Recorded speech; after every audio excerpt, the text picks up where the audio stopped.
This is the simplest version of the poem.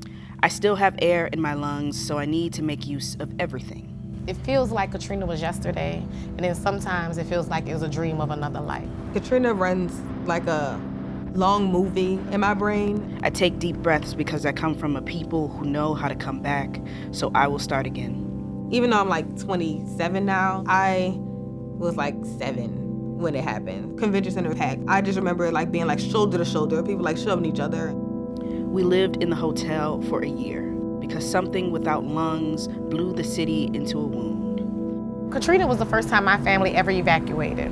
When I saw the water rising at Circle Food Store, which was about 5 blocks from my house, that's when I knew there was something quite beyond expectation or even imagination that was happening in my city. My city, as mean as a bride mistaken for a widow.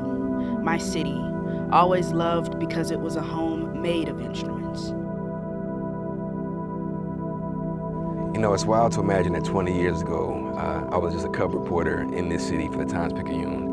And I was a police reporter, and I got to know the city, and I got to know the people and the neighborhoods. In those early days when I didn't have any contact to the outside world, no cell phone service, no computers, no laptops, no social media, the only thing I knew to do is keep telling the story. And so to come back to this city time and again, to help amplify the voices of those with the truth, who know the story, who've survived so much, it's an honor and a privilege. There's still problems in the city.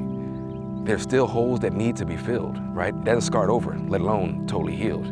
But even with that, there are people here who are committed to doing the hard work, the work of patching an American city back together.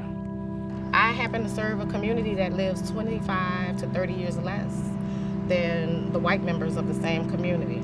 In order to have a healthy community, we have to have a peaceful community. 20 years later, there is hope. There's always hope. I think New Orleans is the proof of that.